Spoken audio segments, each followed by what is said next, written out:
You don't want to drop a sneak peek, Marvel Future Fight? Fine, I'll do it myself. This is Fantastic Four, take 1.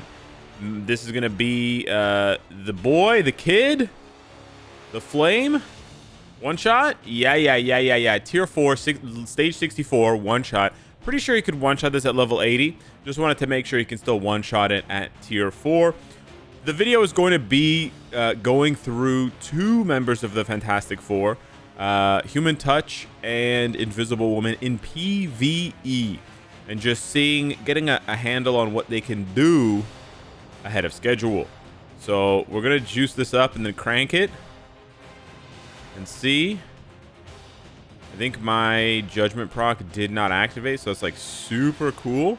So we don't get the one shot. Cringe. But we get the 2 shot. Okay. Probably could have gotten, we got the 3 shot, not the 2 shot. Not bad. 42nd stage 64 of Gore. Let's go ahead and jump to stage 29 of the newest world boss, Ebony Maw and Black Dwarf, and see how he performs there. The opening salvo gets us a clean nearly 4 bars. Not bad. The next rotation here is going to give us another 1 and change, but we activate our... Okay, we kind of played that wrong in general.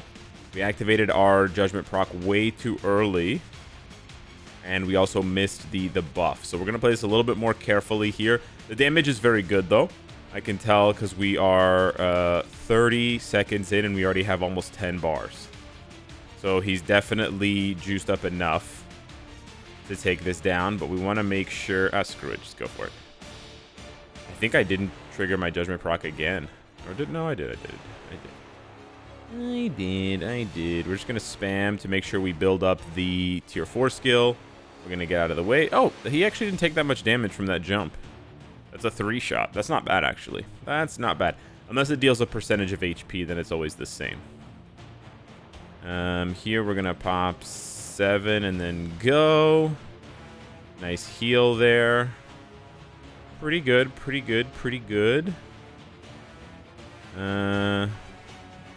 We'll go again. I'm saving the Awaken skill for when we have the full juice here. We're going to build up the Judgment from a... I may have zoomed out by accident. From a purely, efficiency point of view, this is probably not the best way to play him. But I'll admit I don't have a lot of practice in that regard. I just tier 4'd him. But yeah, he's flying through the stage. Like, this is... I'm playing this basically the way that I would play, like my Ghost Rider run these days, my Doctor Strange run, where I'm not exactly worried about playing as efficiently as possible. I'm just trying to have fun and get the clear without thinking too much about it. And that's kind of nice because you can sort of shut your brain off in a way, and it makes the runs feel a lot more chill and a lot less stressful. So Awakening skill pops there. We get a bunch of damage. He only has like 50 hits on his regular rotation, and it goes up to 100 with the Awakening skill. But yeah, they still, like, as good as Johnny is now, they can still go so much higher because of how few hits he has. Also, if you're trying to perfect his rotation here, note that I'm not using the 1 and 2 to charge up his tier 4 buff faster, but you can absolutely do that. So you can get those tier buffs off faster. So yeah, if you wanted to play Johnny, and if you want to learn how to play Johnny more efficiently, you definitely want to do like, 2 cancel, 1 cancel, 3 cancel, 4 cancel, 5. Just do like a big kind of sideways U shape around his rotation, because you're just canceling everything into 5 anyways. And they're all fully cancelable despite what the skill preview tells you. But yeah, because he only has 40 hits, he actually can sometimes take a while to trigger his Judgment, and that's pretty disappointing. I'm waiting for the Aether here so we can do the full pop-off. This is the full pop-off. This is everything. This is the tier 4, the Awakening skill, and the full 150% buff from the Aether. That's pretty nice, and then we're going to follow that up with another one. He does take quite a while to charge his tier 4. I think maybe that's one thing they can improve for Johnny when he gets his uniform in a week, is to make him charge up his tier 4 faster so he can pop it every single rotation, because it does seem to charge up pretty slow. But that was easy. That was easy. We had a minute and change left, which means I could probably climb. And in the case of Johnny, I could probably run him back over. I usually do this stage 39. He's unavailable for this stage, but he probably would have the juice to do this like my Ghost Rider does, and he only has a Mighty. Keep that in mind. He only has a Mighty Judgment. He does not have a Brilliant or like a Rage or something like that, which could be, you know, as good or better. Now, even though her build is pretty sad, Invisible Woman in this case is going to rock a Brilliant Destruction. It's not the best roll. It's not a 200 strike or two with a 220 or 240 bottom. It's a 160 with a 200 bottom. So it's actually kind of just like a slightly better Mighty, but she does have a 5-star artifact, and we're going to see how she does proc friendly on a very similar stage. Now, this is stage 30 of Ebony Maw and Black Dwarf, so it's literally just one stage higher. And we're going to go ahead and crank off our first rotation, and we get about 2.5 bars. That does not bode well. I'm going to be honest here. She has a really nice rotation, 3, 5, 4. And she does a pretty decent amount of damage on it, but and it's pretty easy to proc on. Okay, the damage is actually not bad. The damage is not bad. Her tier 4 does add a lot of damage, so you do have that. Now we're gonna pop this off here. Okay, let's go. Not bad. 2-ish bars. Okay, could be better. Could be worse. See, unlike Johnny, she does trigger her tier 4 constantly, which is really, really nice. So you do get the tier 4 basically 24/7, and then you're just sort of whittling him down. I think her damage is a little bit worse than Johnny's, it seems, or maybe just the playstyle is a little bit you know, less consistent. Trying to get out of this so I can run and get that Aether. Yes! Yes! Pop off, queen! Yes! Okay, yeah. This is fun, but it's definitely more stressful. And charging up the destruction proc every single rotation is a little bit tight because her skills actually do come off cooldown sooner. She has a shorter cooldown than Johnny's. So I would honestly...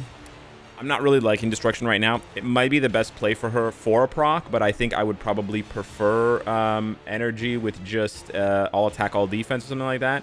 I don't want to have to run around charging up the beatdown proc either. That's just me personally. I'm not saying that it's not good. I'm just saying that I don't like it. It's just annoying. And I guess if her skills had a longer cooldown, it would be better. But you can see sometimes I'm not even triggering the Destruction proc on every rotation, even though it's ready. I don't know what I'm doing wrong, but... sometimes I feel like it's full. I think it's just visually. Sometimes I feel that it's full, but it's not. It needs like one more inch of walking space, and I don't give her that extra inch. Giggity. And then she doesn't trigger it. We're just gonna proc our regular rotation here because he's gonna cutscene us anyways. This is a much tighter clear. We're at 2.5 minutes right now. So because we have 2 pips of Aether and we have the tier 4 awakening skill up, we should be able to clear this, but it's going to be very, very tight. Yeah, let's go ahead and pop this. Yeah, she really has her tier 4 up all the time, eh? Damn, girl. We'll gotta be really careful there. We're gonna go ahead and do that. Do that. I was debating saving her awakening skill for this rotation, but I decided not to. Okay. There we go. Yeah, definitely more stressful clear. Definitely more difficult clear because of the kind of preciseness that you need. I missed the 3rd skill there. Sad. Sad. She does have a lot of hits, though. So it's funny. Even though she has a lot of hits, it seems like she does less damage than Johnny. Oh, that was lucky. I walked onto the Aether as I was just repositioning. There's the advantage of the Destruction. As you're repositioning and you're sort of farming walking points, you get random bursts of Aether. But yeah, this is going to be about as tight as it gets. I think she has more visual pollution as well. I don't mean to hate on Mama Storm here, but it seems like it's a little bit harder to see the enemy with her skills too. Like the visual noise of her abilities is a little bit more distracting for PvE content. But let's finish this one out, and then I'll do a quick retest on the first minute or so with a Rage and see if that just feels better Because you don't have to walk around, man. You just don't have to walk around. See the rip here. We did not get the destruction, or no, that was the insight. The insight did not trigger. That's okay. Okay, let's go with that. Not bad. Get the full buff. Okay, the buff happened a little bit sooner than I would have wanted. We actually lose a little bit of time, kind of like collecting the first burst of ABL energy before you're ready to whack off the rotation, especially with characters like Loki today. Yeah, this is not ideal. This amount of damage is not ideal. I think we either missed a proc. I think we missed a proc or something. We must have missed a proc. So we're actually not going to make it. That sucks. I definitely missed a couple of procs there, so I think I could have clutched it out, but it would have been very difficult. So we're going to try now with a Brilliant Rage donated to us by Doctor Strange. That was double support too. That was Mystique and Taskmaster. So that was a little bit, I'm not going to lie, that was a little bit disappointing. But let's go ahead and see how she does here with her Rage. I think these later bosses just have so much defense that, oh, I can pop her tier 4 twice. What the hell? That Rages just add a lot of extra value because of their ability to, I don't know what happened there. The third skill just did not want to press. Their ability to just ignore their defense. Now here you're going to want to press the 1 and the 2 to build up the Enrage proc. I'm also going to miss the Aether again. So this is a really bad run from the point of view of the Aether. But the Rage CTP also just doesn't give a crap about the Aether, as you guys can see. It still just does a lot of damage. I do wish her 4th skill ended a little bit sooner so that I could escape and run down some of these Aether buffs. But we're going to get to... Nice.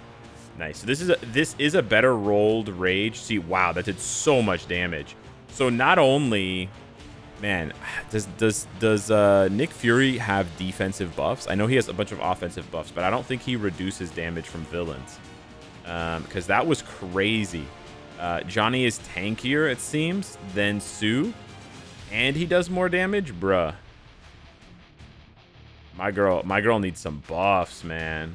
My girl needs some buffs. Yeah, I gotta be really careful here with these Aether stages now, because if he collects the 3rd one, I basically lose like 30 seconds, which is really, really bad. Let's go ahead and pop this off and then run. Definitely want to collect this. Uh-oh. There we go. Yeah, so the nice thing is, it's funny, between Johnny and Sue, I can tell so clearly now that Sue has a really good charge rate on her tier 4, and Johnny has a terrible charge rate on his tier 4, and it's like night and day. But you can also see that Brilliant Rage putting in work. We're like 20 seconds ahead, and that is with missing one more I'm 20 seconds faster, and I'm down 2 pips, which means that I delayed that buff phase by 2 full rotations of the Aether spawning, which is not good. But you can see that she's taking a lot of damage, which is also not good. My girl needs to stop taking damage. That'd be great. Thank you. Yeah, it's a little bit sketchy. She is taking a little bit too much damage right now. And she's not healing. Yeah, she's taking so much damage, and she's not healing a lot. Like, she's not even getting back to full. So, her heal's really low. If any part of the meteor from Ebony hits me, she's dead. 100%. Oh, man. It's pretty sketchy. Yeah. So it's just interesting to see. Like, the Rage is so much faster than the Destruction. But I don't know, for some reason now I'm taking way more damage. I don't know if it's the positioning or what, but I did not have this difficulty with the Destruction, which is very, very weird. Because the Destruction doesn't give me any defensive abilities, right? Okay, that was not intended, that getting hit by that. I'm gonna die, bro. She's actually gonna die. This is crazy. Why are you dying? Run. Yes. Yes. Pop off, queen. Pop off. Now you can... Maybe she's dying because she didn't have as many opportunities to heal with the full Aether buff up. Like, I'm genuinely being serious right now. because I delayed getting the Aether buff, right? She got hit again, didn't she? Okay, we're really close to the end. I think we can get this done. But I think it's just kind of unlucky that her abilities just come off cooldown right as he's hitting you. There we go. Wow, so that was way better. That was way, way, way better. Even though she's so proc friendly, it's more so that these newer bosses just have too much defense. So even though you scale a bunch of like additional pierce or chain hit damage or increased damage to boss types from the energy, the Mighty Brilliant Energy and the Mighty Brilliant Destruction, it doesn't matter because the bosses have too much defense. And you need the 25% pierce from your cards, and you need the 60 to 70% boss defense ignore buffs from the rage. And so it's a bit disappointing, even though she's proc friendly, quite proc friendly, that that ends up being a better run for her. But that was like way easier. Defensively, it was a little bit sketchy, which I'm surprised at because she's supposed to be a PvP character. So I would say, man, maybe bump up her heal. It's already 30%, but maybe it needs to be bumped up a little bit, or maybe she just needs a little bit more like duration. She only has 3 seconds of invincibility here. She has 5 seconds of immunity here, but I think if they bump her invincibility to 5 seconds, then that would be a lot better. But she also needs, of course, for PvP, right? She needs iframe ignore badly, but that's for PvP. Anyways, that's a PvE look at 2 members of the Fantastic Four. If you want to see more Fantastic Four content ahead of the live stream and the update and the sneak peeks, hit me up in the comments down below. Thank you so much for watching. Smash the like button if you enjoyed the content, and I'll see you in the next one. Take care.